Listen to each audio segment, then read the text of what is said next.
द्वन्द्वातीतं गगनसदृशं तत्त्वमस्यादिलक्ष्यम् एकं नित्यं विमलं अजरं सर्वधी शाक्तिभूतं भावातीतं त्रिगुणरहितं सद्गुरुं तं नमामि। प्रेम से बोलो गुरुदेव भगवान की जय। हम लोग 2 मिनट हरि नाम का कीर्तन करेंगे, तत्पश्चात कथा होगी। श्री राम जय राम, जय जय राम। श्री राम जय राम, जय जय राम। श्री राम जय राम, जय जय राम। श्री राम जय राम, जय जय राम। जय रघुनंदन जय सिया राम, सीताराम जय सीताराम। जय रघुनंदन जय सिया राम, सीताराम जय सीताराम। जप ले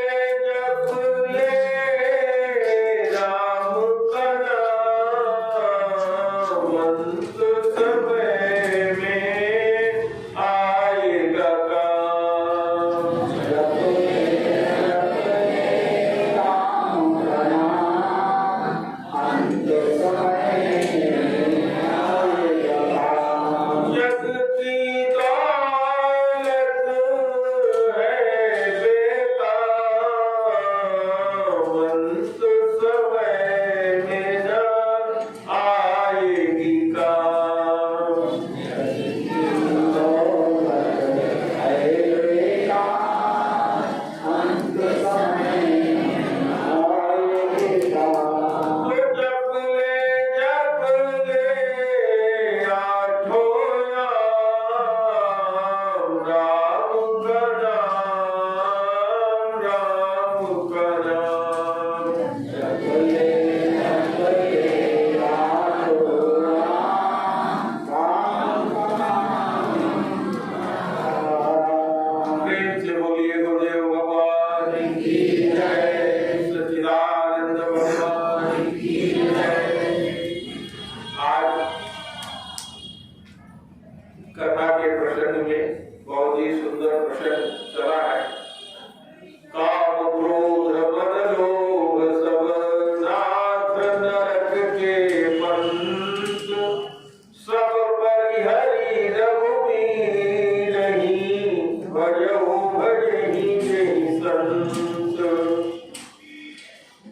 इस चौपाई में है काम, क्रोध, मद, लोभ सब, काम क्रोध मद लोभ सब नाथ नरक के पंथ, सब परिहर, सबको छोड़कर भगवान राम का भजन करो। काम क्रोध मद लोभ सब नाथ नरक के पंथ, सब परिहरि रघुवीरहि, भजहु भजहि जहि संत। तो पहले तो इस चौपाई के बारे में समझना होगा। ये चौपाई कह क्या रही है?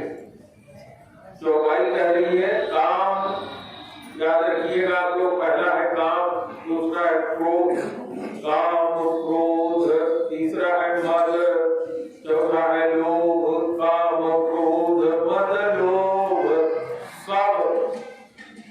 पांचवा शब्द है सब, छठवां है नाथ, और सातवां है नरक। नरक, आठवां है के, नौवां है पंथ, 10वां है सब, 11वां है परिहर, 12वां है रघुवीरहि, 13वां है भजहु, 14वां है भजहि, 15वां है जहि संत। तो एक एक शब्द का अर्थ आपको जान बिना इसके जाने इस चौपाई का यथार्थ जान पाना, यथार्थ इसको समझ पाना संभव नहीं होगा। आज की कथा में मैं प्रयास करूंगा कि आप लोगों से यही चीज चर्चा करें, शेयर करें। तो काम का मतलब होता है कामना। काम माने कामना। तो कामना का क्या कार्य होता है? हम लोग संसार में पैदा हुए हैं तो नाना प्रकार की हमारी कामनाएं होती हैं कि हम घर बनाएं, हमारी शादी हो, हमारे लड़के बच्चे हो, बाल बच्चों की भी शादी हो, जीवन जीने के लिए पर्याप्त धन हो, समाज में हमारा मान सम्मान हो। इस सब के लिए आदमी कामना करता है। तो एक तो काम का अर्थ यह हुआ। दूसरा काम का अर्थ होता है संसार की उत्पत्ति के संबंध में। हर जीव चाहता है कि उसके जैसा उसके परिवार में आगे कोई संतति हो, और यह इच्छा व्यक्ति की काम से ही पूर्ण होती है। तो दूसरा अर्थ इसका ही है, काम। अब आ जाइए क्रोध। क्रोध क्या होता है? हमारे मन के अंदर एक भाव है। अगर कोई व्यक्ति हमारे मन की बात नहीं कहता तो हमें उससे द्वेष उत्पन्न होता है, और इसको हम अपने मन के अंदर रोक भी सकते हैं और इसको प्रकट करते हैं। तो प्रकट करने का एक तरीका होता है आवेश में आ जाना, क्रोधित हो जाना। तो अपने बस में न रहते हुए मनमाने ढंग से शब्दों का प्रयोग करना, सामने वाले का उत्तर देना, यह सामान्य अर्थ में क्रोध का तात्पर्य लिया जाता है। काम, क्रोध। और तीसरा है मद। मद कहते हैं अहंकार। मैं बहुत बड़ा संपन्न आदमी हूँ, मैं जाति से ब्राह्मण हूँ, मैं जाति से ठाकुर हूँ, मैं जाति से फला हूँ, हमारे पास इतनी फैक्ट्रियां हैं, हमारे लड़के इतने सक्षम हैं, हमारे पास इतनी जमीन है, इतनी जायदाद है, मेरा इतना सम्मान है। नाना प्रकार की सांसारिक चीजों के ऊपर अभिमान करना मद कहलाता है। काम, क्रोध, मद। और सबसे जो आगे का शब्द है मद, लोभ। लोभ क्या होता है? जितना हमारे पास है वही और हो जाए, वो भी हो गया, फिर उससे और हो जाए, फिर उससे और हो जाए। तो ये कामना काम ही है। जो इच्छा आपने पहला शब्द काम है, कामना ही है, लेकिन बार बार वो उससे ज्यादा, उससे ज्यादा, उससे ज्यादा की इच्छा उत्पन्न हो रही है। तो ये क्या हो जाता है? बदल करके लोभ हो जाता है। काम, क्रोध, मद, लोभ। और अगला शब्द क्या रहा है? सब। काम, क्रोध, मद, लोभ, सब। सबका मतलब इसके अलावा भी बहुत सी ऐसी चीजें हैं जो इन चीजों के साथ साथ जिम्मेदार है। तो वो सब क्या है? काम, क्रोध, मद, लोभ, सब। तो सब का मतलब यहाँ ये है कि हम हमारे जीवन जीने का क्या तरीका है, कैसे हम अपने जीवन को जी रहे हैं। जीवन जीने का तरीका क्या है? शास्त्र, वेद से ही हम सारी चीजें देखें। हमारे शास्त्र वेद से ही उत्पन्न हुए हैं। शास्त्र कहता है कि या तो आप संसारी बन सकते हैं। संसारी का मतलब इस संसार में रह करके जैसे संसार चल रहा है उसी के अनुसार बरतना, और संसार की जो वैभव है, संपत्तियां हैं, उनको जुटाना और उन्हीं के लिए जीवन जीते रहना और मर करके चलाना। दूसरा है, एक तो संसार और दूसरा है परमार्थ। तो इसको दूसरे शब्दों में आप कह सकते हैं स्वार्थ और परमार्थ। परमार्थ क्या होता है? परमार्थ होता है संसार में रहते हुए धन, संपत्ति, ऐश्वर्य सब अर्जित कर लेने के बाद उसको दूसरे के हित में लगाना, उसमें रत रहना, ये परमार्थ कहलाता है। तो ये हमारे जीवन जीने की पद्धति पर निर्भर करेगा, हमारे जीवन जीने की पद्धति पर निर्भर करेगा। सबका मतलब यही है कि हम काम का उपयोग किस तरह से करते हैं। काम का उपयोग हम अगर कामना करके ज्यादा धन कमाने के लिए करते हैं, धन हमें मिल गया और धन चाहिए और धन कमाने के लिए कामना करते हैं, तो ये क्या हो जाएगा, लोभ हो जाएगा। और ज्यादा धन और मिल जाए, हम दूसरे को दबा दे, हमारे सामने कोई आदमी उभरने न पाए, उसको हम दबाए रखें, तो यह जब भाव होगा तो ये मद को पैदा करेगा। और किससे उत्पन्न हुआ, कामना से ही। कामना क्योंकि बढ़ती जा रही है, तो कामना से ही, काम से ही उत्पन्न हुआ मद। और उसमें विघ्न पड़ा, काम जो कामना आपने किया, कामना में विघ्न पड़ गया तो क्रोध उत्पन्न हो गया। गीता में भगवान श्री कृष्ण ने कहा कि जब हम कोई इच्छा करते हैं और इच्छा को पूर्ण करने के लिए लग जाते हैं तो उसमें विघ्न पड़ता है, और विघ्न पड़ने के बाद क्रोध उत्पन्न होता है। सीधे सीधे श्लोक इस तरह से कहा, न ध्यायते विषयान् पुंसः संगतेषु प्रजायते संगात् संजायते कामः कामक्रोधो विजायते। आगे क्या कहते हैं, क्रोधात् भवति सम्मोहः सम्मोहात् स्मृतिविभ्रमः स्मृतिभ्रंशात् बुद्धिनाशा बुद्धिनाशा प्रणश्यति। कहा संसार में दो ही कार्य है, या तो आदमी संसार में लगा रहेगा या भगवान की तरफ लगेगा। संसार में रहते हुए भगवान में लगेंगे आप। भगवान में लगने का मतलब यह नहीं है कि संसार आपका खत्म हो जाएगा, आपका ये शरीर रहेगा, तभी आप भगवान में लग सकते हैं, तभी आप परमार्थ में लग सकते हैं। शरीर छोड़ करके कोई चीज नहीं हो सकता। तो स्वार्थ और परमार्थ दो ही रास्ते हैं।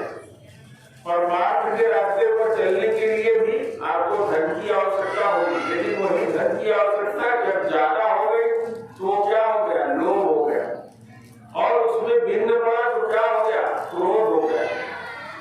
और उस क्रोध के उत्पन्न होने के बाद हमने किसी को दबा लिया तो मन के अंदर अभिमान उत्पन्न हो गया, मद उत्पन्न हो गया। काम, क्रोध, मद, लोभ, सब, इस सब के सब में बरतना, हमारा जो व्यवहार है उसमें इसका आ जाना, यही इस प्रोफाइल का मतलब है। काम, क्रोध, मद, लोभ, सब। नाथ शब्द जो यहाँ आया वो उस आदमी को संबोधित कर रहा है जिसको ये बताना चाहता है। नाथ नरक के पंथ, हमारी व्यवस्था में नरक और स्वर्ग दो चीजें कल्पित है। किसी ने देखा नहीं और जिसने देखा वो पैदा होकर के बताने के लिए आया नहीं। ये कल्पना में है स्वर्ग और नरक। लोग ये कहते हैं कि जो यहाँ सुख भोग रहे हैं यही स्वर्ग है, और कोई कहता है जो लोग यहाँ दुख भोग रहे हैं वही नरक है। लेकिन मेरा अपना मानना है कि यह मात्र कल्पना है। तो नाथ नरक के पंथ, नरक के पंथ क्यों हो जाएंगे, क्योंकि अगर आपकी कामना अनगिनत होती जा रही है तो आपके बहुत से दुश्मन उत्पन्न हो जाएंगे, और वो दुश्मन क्या करेंगे, आपको दुख पहुंचाएंगे। और ज्यादा क्रोध करेंगे आप तो क्या होगा, आपके शरीर के अंदर नाना प्रकार के विकार उत्पन्न हो जाएंगे। हार्ट डिजीज हो जाएगी, जिसको ब्लड प्रेशर कहते हैं, शुगर हो जाएगा, रात में निद्रा नहीं आएगी, मेंटल टेंशन इसको कहते हैं। तो कारण इसका क्या है, काम, ज्यादा इच्छा करना। और काम को अगर छोड़ देंगे तो क्या करेंगे, काम को अगर आप छोड़ देते हैं, कामना को अगर छोड़ देते हैं तो जीवन निर्वाह कैसे होगा, जीवन निर्वाह हो पाएगा। जीवन निर्वाह करने के लिए तो वस्त्र भी चाहिए, धन भी चाहिए, धाम भी चाहिए, घर भी नहीं चाहिए, और संसार की जितनी आवश्यकताएं हैं सब की सब चाहिए, लेकिन उसका अति क्या है? अति खराब है। तो कृष्ण ज्यादा करना हमारे लिए दुख पहुंचाने वाला है, ज्यादा की इच्छा करना लोभ में आ जाता है। तो क्या बताया? कहा कि संसार में दो ही कार्य आप कर सकते हैं, लेकिन ये नहीं कहा कि संसार आप छोड़ दीजिए। संसार में रहते हुए ही आपको ये कार्य करना न ध्यायते, यानी संसार में रहिए लेकिन भगवान का ध्यान करते रहिए। रामायण में तो स्वामी तुलसीदास जी ने लिखा कि जो राक्षसी थी जिसको हनुमान जी ने एक मुक्का मारा था, और उसके आगे आता है प्रवशी नगर की जय सब काजा हृदय राखी कौशलपुर राजा। कौशलपुर राजा यानी राम, राम माने भगवान। भगवान का अगर आप स्मरण करते रहेंगे तो ये जो वृत्तियां हैं काम क्रोध मद लोभ सब, ये पांचों वृत्तियां आपके अंदर नहीं आएंगी, क्योंकि भगवत का भजन अगर करते रहेंगे तो ये वृत्तियां आपके अंदर आएंगी ही नहीं। क्योंकि सत्संग एक ऐसी चीज होती है जिसमें जब आप सत्संग में जाएंगे तो आपको पता लगेगा कि ये ज्यादा हमें कामना करना हमारे लिए दुखदायक है। ज्यादा कामना करने से लोभ उत्पन्न होता है, ज्यादा लोभ हो जाने से उसको रोकने के लिए और होने से मद उत्पन्न होता है, और उसकी रक्षा न कर पाने में विघ्न पड़ने से क्रोध उत्पन्न होता है। तो ये सब क्या करेंगे? हमारे लिए नाना प्रकार के शारीरिक बीमारियां, सांसारिक बीमारियां और ऐसी ऐसी चीजें उत्पन्न हो जाएंगी कि आपको हो सकता है कि जीने की इच्छा ही न उत्पन्न हो, या आपके इतने दुश्मन हो कि आपको कायदे से जीने ही न दे। तो कहा कि काम क्रोध मद लोभ सब नाथ नरक के पंथ। तो साक्षात इतनी समस्याएं उत्पन्न हो जाएंगी। शायद यही कल्पना नरक की गई है, जो मैंने अभी आपसे चर्चा किया कि दो कल्पना का लोक है। लोक है, पहला लोक क्या है? स्वर्ग, यानी जो इच्छा करो स्वर्ग के बारे में कहते हैं कि वहां आप जाओ, वहां बदबू नहीं है। क्या है? खुशबू ही खुशबू है। जो खुशबू आपको पसंद है वही खुशबू आपको वहां मिलती है। जो आप खाना चाहते हैं इच्छा करते ही वहां उत्पन्न हो जाती है। जो कुछ भी आप अपने मन में वहां रखते हैं वहां उत्पन्न हो जाएगा, मिल जाएगी आपको। लेकिन कब तक मिलेगी? जब तक आपके पास आपका पुण्य है। स्वर्ग लोक अभी तक है आपके पास जब तक आपका पुण्य है। जहां पुण्य खत्म हो गया तहां आप छिन्ने पुण्य मृत्यु लोका विशंति। जहां पुण्य छीन हो गया आप मृत्यु लोक में विशंति मर गिर जाएंगे। जिस पद पर थे उससे आपका पतन हो जाएगा। तो कहने का मतलब क्या है? कामना, कामना ही, क्रोध ही, लोभ ही, मद ही, ये सब अपने आप में पर्याप्त है, लेकिन अगर सबके सब हो जाए तो और स्थिति खराब हो जाएगी। काम क्रोध मद लोभ सब नाथ नरक के बंध, नरक की तरफ अपने लिए समस्या पैदा करने वाले की तरफ ले जाने वाले ये सब रास्ते हैं। काम क्रोध मद लोभ सब नाथ नरक के बंध। तो क्या कहते हैं? सब परिहर रघुवीर ही, सब कुछ इसको छोड़ दो। परिहर माने इन सबको छोड़ दो।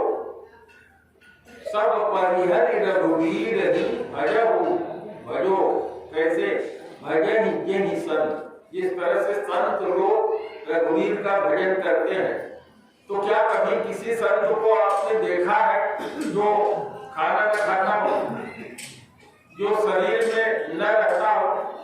कल्पना आप कर सकते हैं कि फला संत अब शरीर में नहीं है, ब्रह्म की तरह से व्याप्त हो गए हैं, निर्गुण निराकार हो गए हैं, लेकिन साकार रूप में आपको देखना उनके लिए क्या संभव है? नहीं। तो काम क्रोध मद लोभ सब नाथ नरक के पंथ सब परिहर रघुवीर ही रही भजहु भजहि ये संत। जिनको संत लोग बैठते हैं तो संत बहुत उच्च अवस्था होती। अभी संत की अवस्था क्या होती? संत कहा कि जो सब कुछ होते हुए भी जो आपका अहित करे उसका भी हित करने वाला संत होता है। संत की परिभाषा करते हुए गोस्वामी जी ने कई चौपाइयों में लिखा, कहा संत जो है वो उस तरह से होता है कि जो स्वयं दुख सहता है और दूसरे को सुख देता है। जैसे कि कपास होता है, कपास दूसरे का छिद्र यानी छेद जहाँ हो कपड़ा उसमें भर करके वो कपड़े के रूप में हो जाता है और दूसरे की बुराई को ढक देता है। तो कहा काम क्रोध मद लोभ सब नाथ नरक के पल सब परिहर। इस सब को छोड़कर सब परिहर रघुवीर ही भजहु भजहि ये संत। एक संत से हमने पूछा कि महाराज जी इसमें कहा गया है कि सब परिहर, तो उन्होंने कहा इस शरीर के रहते हुए आप इसको परिहर नहीं कर सकते, क्योंकि ये शरीर जब तक है तब तक काम भी रहेगा यानी कामना भी रहेगी, क्रोध भी रहेगा, लोभ भी रहेगा, मद भी रहेगा। लेकिन उन्होंने कहा कि इसमें आप रह के कैसे जीवन जी सकते हैं ये भी उन्होंने प्रकाश किया। कहा भगवान ने कामना क्यों दिया? कामना भगवान ने इसलिए दिया कि संसार की सृष्टि हो, संसार बने और संसार में रचनात्मकता बरकरार रहे। किसी ने काम करके ही परिश्रम करके ही बिजली बनाया। आज हम लोग यहाँ बैठे हैं, ध्वनि विस्तारक यंत्र से हमारी आवाज आप लोगों के पास तक पहुंच रही है, नहीं तो कितना भी गला फाड़ के बोलते आपके पास तक आवाज पहुंचती नहीं पहुंचती। तो ये कैसे उत्पन्न हुआ? काम के कारण ही हुआ, कामना के कारण ही हुआ। किसी ने कामना किया कि ऐसा एक यंत्र बनाया जाए जो धीरे से भी बोले तो जोर से सबको सुनाई पड़े। कुछ ऐसा आविष्कार किया जाए कि घर घर तक पहुंच जाए, सबके घर में पंखा चले, रोशनी हो जाए, लोग नीचे से पानी ऊपर निकाल सके, गाड़ियां चले, हवाई जहाज चले, कम समय में ही लोग पहुंच जाए। तो अगर कामना किसी ने न किया होता तो क्या ये सब आविष्कार हो पाते? नहीं होगा। तो काम आवश्यक है, लेकिन अति सर्वत्र वर्जयेत्। अगर कोई एक ही व्यक्ति अत्यधिक अति करने लगेगा तो उसके लिए उचित नहीं। इसीलिए वो श्लोक जो हम आप लोगों को सुना रहे थे, अति तृष्णा न कर्तव्या तृष्णा नैव परित्यजेत् अति तृष्णा विभूतस्य शिखा भवति मस्तके। जो लोभ है उसको अति तृष्णा, अति नहीं करना चाहिए। अत्यधिक करोगे तो सर पर क्या हो जाएगा? सीन जम जाएगा। अति तृष्णा न कर्तव्या और तृष्णा नैव परित्यजेत्। अगर लोभ नहीं होगा, लोभ का मतलब क्या है? लोभ का मतलब है कि हम संसार में जो कार्य कर रहे हैं, इस कार्य के करने से हमको इतना धन मिले कि हमारा गृहस्थी, हमारे बच्चे पढ़ सके, कायदे से हमारा काम चल सके। यह भी लोभ में ही आता है। किसी चीज की कामना करना लोभ में ही आता है। लेकिन अति तृष्णा विभूतस्य, ऐसा भूत, ऐसा प्राणी जो अत्यधिक तृष्णा कर लेगा, अत्यधिक लोभ कर लेगा, अति तृष्णा विभूतस्य शिखा भवति मस्तके। शिखा माने पशुवत हो जाएगा, फिर उसको ज्ञान अज्ञान अच्छा बुरा का भाव नहीं रह जाएगा। तो कहा अति का भला न बोलना, अति की भली न चूक, अति का भला न बरसना, अति की भली न धूप। इसी पर एक बहुत बड़े संत हुए हैं हमारे देश में, पूरे विश्व में पूजा जाता है, मध्य मार्ग। आप लोग जानते हैं, गौतम बुद्ध जी का नाम सुने हैं, उन्हीं की नगरी में हम लोग कहते हैं कि हमें मध्य मार्ग में रहना चाहिए, दोनों अति से बचना चाहिए। अत्यधिक न तो अत्यधिक ज्यादा करें और न एकदम न्यून हो, मध्यम मार्ग सर्वथा उत्तम है। तो हमारे गुरुदेव ने यही बताया कि जब तक तुम्हारा शरीर रहेगा तब तक काम रहेगा। आप लोगों की बात समझ में आ गई। अब अगर ये सोचे कि शरीर हमारा रहे और काम किसी से खत्म हो जाए, कामना खत्म हो जाए, ये संभव नहीं है, क्योंकि कामना आपको करना ही होगा। भूख लगेगी तो कामना आप करेंगे, जो आपके साथ होगा खाना वो उसे कहेंगे लाने के लिए, या कामना आप करेंगे कि हम उठ करके खाना अपने हाथ बना के खा ले। तो कामना रहेगी जब तक ये शरीर है, और जब तक यह शरीर है तब तक इसकी रक्षा करना भी आपका कर्तव्य है। इसीलिए भगवान ने क्रोध आपको दिया है। एक संत की कथा आती है, आप लोगों ने सुना ही है कि एक संत का शिष्य हो गया एक सांप, और उन्होंने कहा क्यों काट के सबको मारते हो? तो कहा महाराज क्या करें, कहे काटना छोड़ दो। काटना छोड़ दिया, लोग उसके ऊपर चढ़ के जाने लगे, वो मारा सन्न हो गया। कुछ दिन बाद संत उधर से लौटे और कहा कि भाई ये तुम्हारी क्या हालत हो गई? उन्होंने कहा महाराज आपने कहा था काटना छोड़ दो, तो मैंने छोड़ दिया, अब लोग हमको हमारे ऊपर चढ़ते जाते हैं। तो उन्होंने कहा अरे मूर्ख, मैंने कहा था काटना छोड़ दो, तुम काटना थोड़ी मना किया था, वो करते रहो। तो क्रोध जो है तो भगवान ने दिया है, शरीर के अंदर हमारे तेजी आ जाए।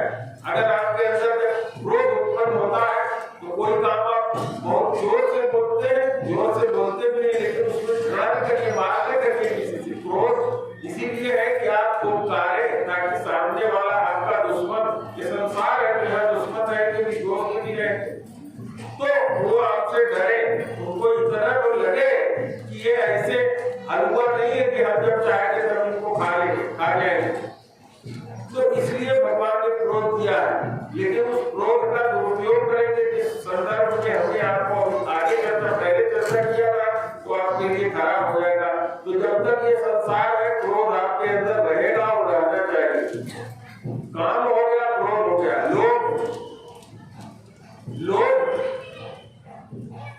लोग दम्भ के लिए नहीं होना चाहिए। हम इतना धन प्राप्त करने की दम्भी हो जाए वो नहीं होना चाहिए, लेकिन दम्भोज राम होने चाहिए। दम्भोज राम सुना है कभी आप लोगों ने? रामायण में गोस्वामी जी ने लिखा है, भगवान का नाम चाहे दम्भ से जपो, राम उसको उतना ही मिलते हैं। राम के लिए भगवान ने क्या कहा? नाम जपत मंगल दिसि दसहु। तो दम्भ जो है, अगर हम दम्भी हो जाए, हमारे गुरुदेव ने इसको बताते हुए हमें समझाया, कहा कि सुनो, मैं तुमको इसमें एक कहानी सुनाता हूँ, और छोटा कैसे मैं आप लोगों को सुनाऊंगा। एक राजा था, वो बहुत ही शान शौकत से रहता था। उसके घर में एक दिन एक चोर घुस गया महल में, और राजा के बिस्तर के नीचे छुप गया। राजाओं का बिस्तर ऐसा होता है कि चारों तरफ लटका रहता है नीचे तक, तो उसी को छिपा रहा। रात को राजा अपनी रानी से बात करता है कि महारानी क्या बिटिया शादी के लायक हो गई है? कहाँ महाराज हो गई, शादी कर दिया जाए इसकी। तो उन्होंने कहा महाराज जो बिटिया है वो किसी संत पुरुष से शादी करना चाहती है, संत से शादी करना चाहती है जिसका स्वभाव संत का हो। तो चोर ने सुना तो उसने कहा बड़ा अच्छा है, हम संत ही बन जाते हैं। तो चोरी नहीं किया, सवेरे किसी तरह से निकल करके चला गया, और उसी राजा के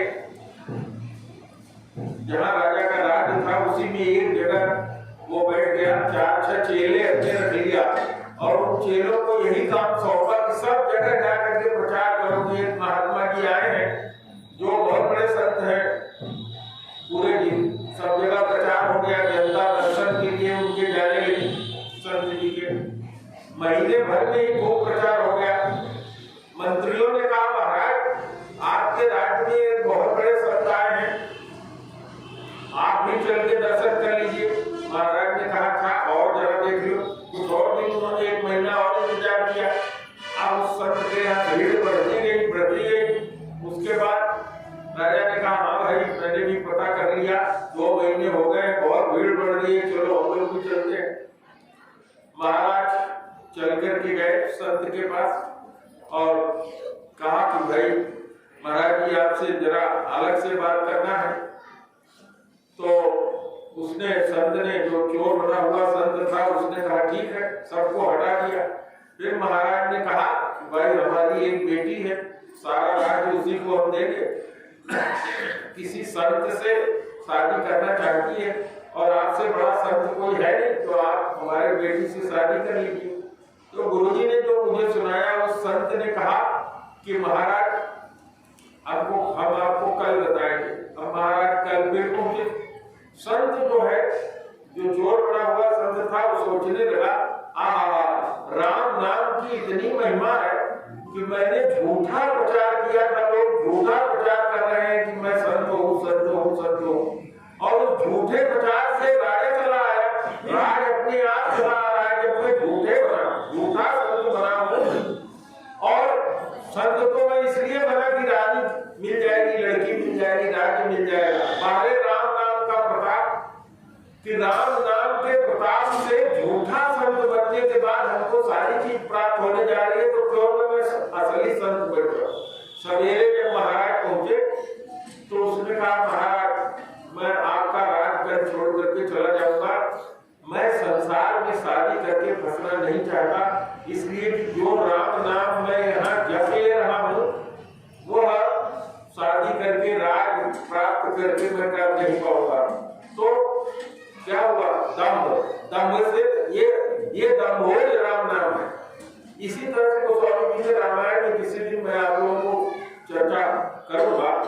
तो 60 में मैंने आपको समझाया, गुरुदेव ने हमारे समझाया कि लोभ भी जरूरी है, लोभ से भी व्यक्ति के अंदर सुधार हो जाता है। यदि लोभ न होता तो वो चोरी करता और चोर ही बना रहता जीवन भर। लोभ के कारण गया, लेकिन लोभ के कारण उसने अच्छा कार्य किया तो क्या हो गया, संत बन गया। और नकली संत बनने के बाद उसको असली बुद्धि आ गई, असली संत हो गया। तो गुरु जी ने कहा, हमारे गुरुदेव ने, परम पूज्य गुरुदेव जिनके सामने आप बैठे हैं, उन्होंने कहा कि लोभ भी व्यक्ति के लिए जरूरी है। काम क्रोध मद लोभ, और कहा सब का मतलब यह है कि उसको एक सीमा के अंदर बरतो और उसको जानते रहो। गुरुदेव जी कहते थे कि उसको जानते रहो, उसको मानो नहीं जानो।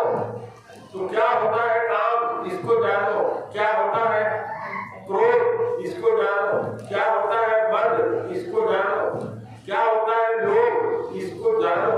और यही मंच है, आप सब लोग कथा सुनने वाले थे, मेरे द्वारा ही बुलाए हुए एक शास्त्री जी, आचार्य जी, जो डॉक्टरेट की डिग्री प्राप्त किए हैं, यहाँ कथा कह रहे थे। हमारे भक्तगण सब बैठे थे, उन्होंने यही कहा था भागवत की कथा करते हुए, काम क्रोध लोभ मोह में से एक आप लोग हमको दे दीजिए। तो मैंने उनको रोका था, मैंने कहा महाराज ये लोग तो नहीं दे पाएंगे, कैसे दिया जाता है ये जानते नहीं है। आप लोगों में से कोई जानता हो अगर तो मुझे बताइए, काम कैसे किसी को दे देंगे, क्रोध कैसे किसी को आप दे देंगे, लोभ कैसे किसी को आप दे देंगे, क्रोध कैसे किसी को आप दे देंगे। दे देंगे, कोई दे पाएगा? अगर कोई दे पाए तो हाथ उठाओ, कोई रास्ता जानते हो दे पाओगे? तो मैंने महाराज से कहा महाराज आप ही एक तो हमको दे दो, कम से कम मैं भी तरीका जान जाऊं कैसे ये दिया जाता है।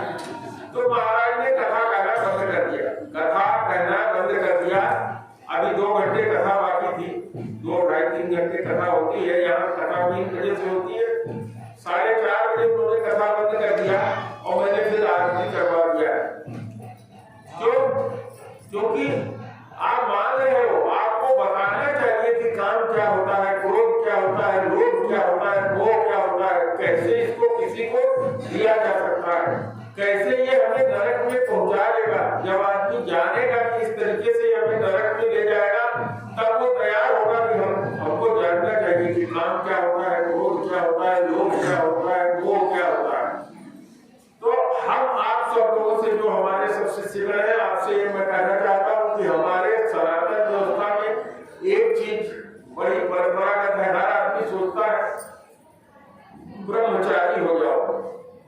ब्रह्मचारी का मतलब यह नहीं है कि आप काम को बिल्कुल छोड़ दें। हमारे पूरे शास्त्रों में केवल 2 ही लोग ऐसे हैं जिन्होंने काम को बिल्कुल छोड़ दिया, नैष्ठिक ब्रह्मचारी है। एक हनुमान जी और दूसरे श्रृंगी ऋषि। इनके अलावा कोई तीसरा नैष्ठिक ब्रह्मचारी की पूरी कथा में कहीं आता नहीं है। ब्रह्मचारी का मतलब होता है ब्रह्म जैसा आचरण करना। ब्रह्म का मतलब क्या होता है? ब्रह्म का मतलब होता है जो अपने बड़ा हो और दूसरे को भी बड़ा बना दे, वो कहलाता है ब्रह्मचारी। ब्रह्मचारी का मतलब आचरण, और ब्रह्म का मतलब हुआ अपने बड़ा होना, दूसरे को भी बड़ा कर देना। तो ब्रह्मचारी बनो। ब्रह्मचारी का मतलब ये नहीं है कि जीवन में पत्नी को छोड़ दो। स्त्रियों से जो है आपके दिमाग में ये आ जाए कि इनके तरफ हम देखेंगे तो हमारा ब्रह्मचर्य जो है भंग हो जाएगा, संसार नहीं चलेगा। भगवान ने संसार को बनाने के लिए स्त्री और पुरुष दोनों बनाए हैं। तो ब्रह्मचारी का मतलब ये नहीं है कि आप संसार में जिस सेंस में आप ब्रह्मचारी होने की बात सोच रहे हैं वो ब्रह्मचारी होना नहीं है। तो काम, क्रोध, मद, लोभ और मोह जितनी सारी चीजें हैं सब हमारे लिए जरूरी है। इनको जानो। जब आप जानोगे तब आप मानोगे, तभी आप इसको छोड़ सकते हो, तभी आप इससे बच सकते हो। भूख आपको लगेगी, जब तक आप जिंदा हो, सांस निकल नहीं जाती है तब तक प्यास आपको लगेगी, पानी आपको चाहिए होगा, क्योंकि ये शरीर माया का बना हुआ है। आप जड़ भरत की तरह से जीवन मुक्त हो सकते हैं, जीवन रहते हुए जीवन मुक्त हो सकते हैं, लेकिन जीवन मुक्त व्यक्ति भी कब बंधन में फंस जाएगा ये चीज आप जानो। जड़ भरत की कथा आप सुनते हो तो जड़ भरत की कथा सुन करके जानो कि हम इनसे मुक्त होते हुए, इन चीजों से मुक्त होते हुए कैसे अपने जीवन को जिए, इसके रहते हुए जीवन जीने की कला सीखो। क्योंकि भगवान ने जीवन जिसको हम कहते हैं उनको इन्हीं के साथ दिया हुआ है। जीवन से परे क्या है? ये केवल एक कल्पना है। कल्पना में बताया जाता है ऐसा है, ऐसा है। मैंने अभी आपसे चर्चा किया कि कोई मरा हुआ आदमी लौट के नहीं आया जिसने ये बताया हो कि ऐसा ऐसा मरने के बाद हुआ, मरने के समय ऐसा हुआ, कोई आया नहीं। और वो मर के गया, वो आया नहीं। आया तो दूसरा शरीर ही धारण करके कोई आया होगा। तो जब शरीर धारण कर लिया तो फिर वो संसारी हो गया, संसार में ही आ गया। तो काल्पनिक लोक में आपको जाने की आवश्यकता नहीं। काल्पनिक लोक में अगर आप जाएंगे तो दुखी हो जाएंगे। संसार में आप हैं तो उसी तरह से रहिए जैसे महाराज जी ने अभी कथा कहते हुए कहा कि कमल का वो कीचड़ से निकलता है, पानी में पलता है। लेकिन गोस्वामी जी ने क्या कहा, रहीमदास जी ने भी कहा, बढ़त बढ़त संपत्ति सलिल मन सरोज बढ़ जाए, और घटत घटत पुण्य घटे मन सरोज को मिलाए। बहुत दिनों तक मैं इसका अर्थ नहीं जानता था। मैं समझता हूँ आप लोग अर्थ जानते होंगे, बहुत सूक्ष्म में मैं बता देता हूँ। कमल का एक गुण होता है, कीचड़ से निकलता है। कीचड़ में कोई पैर रखना नहीं चाहता, छूना नहीं चाहता। इस संसार को कीचड़ मान लीजिए, लेकिन उससे कमल निकला। जैसे जैसे पानी बढ़ता है तालाब में, कमल की डंठल बढ़ती जाती है। वो पानी आज बढ़ा 1 फुट, वो ऊपर ही आ जाएगा, 1 फुट उसकी डंठी बढ़ जाएगी। लेकिन बरसात में पूरा पानी तालाब भर गया। अब धीरे धीरे गर्मी आना शुरू हुआ। गर्मी में पानी सब खत्म हो गया, कीचड़ के ऊपर पहुंच गया कमल। अब वो जो तंतु उसका बढ़ गया था वो खत्म हो गया। वो ऐसे लिपट करके उसी कीचड़ में सट करके नीचे आ जाएगा, लेकिन खत्म नहीं होगा। जैसे पहले बढ़ रहा था वैसे पानी घटने पर वो घटेगा नहीं। ऑटोमेटिकली पानी जब कीचड़ के नीचे चला जाएगा तो कमल जो है कीचड़ का करके वहीं टिक जाएगा, उससे नीचे नहीं जाएगा। जब तक नहीं पाएगा जिंदा रहेगा, उसके बाद मर जाएगा। तो यही है बढ़त बढ़त संपत्ति सलिल। सलिल माने होता है जल। जैसे जैसे संपत्ति बढ़ती है मन सरोज बढ़ जाए। मन रूपी ये सरोज कमल जो है बढ़ जाता है, वही लालच जिसको कहते हैं। और घटत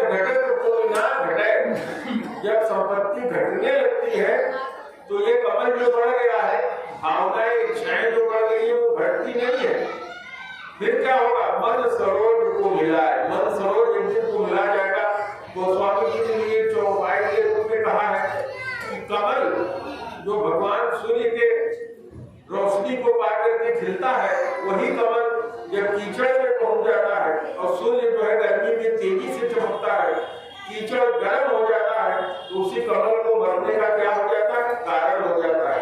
इसी तरह से ये काम है, क्रोध है, लोभ है, मोह है, मद है, सब है, जितने भी हैं, न तो इन्हें आप छोड़ सकते हैं, न इनके छोड़ने की आवश्यकता है।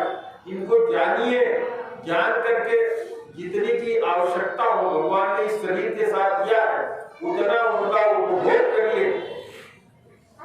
उससे ज्यादा करेंगे दुखी हो जाएंगे, उससे कम करेंगे जी नहीं पाएंगे। तो इसलिए कहा कि अब चौपाई पे आ जाएगी, काम क्रोध मद लोभ सब नाथ नरक के पंथ, सब परिहरि रघुवीर ही भजहु भजहि यही संत। जो संत होगा वही काम को जानता है, वही क्रोध को जानता है, वही लोभ को जानता है, वही मोह को जानता है, वही सब को जानता है। तो जैसे एक संत कहाँ मिलते हैं, इसी संसार में तो मिलते हैं आपको। संतों को कहीं और जाके आप उनसे मिले हैं, आसमान में मिले हैं, धरती के नीचे, संसार में ही तो संत मिलते हैं। तो जैसे संत इस संसार में रहता है उस तरह से हमें अपनी रहनी करनी। बस इस चौपाई का कुल मिलाकर के इतना ही तात्पर्य है। अब हम लोग फिर भगवान का नाम लेंगे और इसका समापन करेंगे। श्री राम जय राम, जय जय राम, श्री राम जय राम, जय जय राम, श्री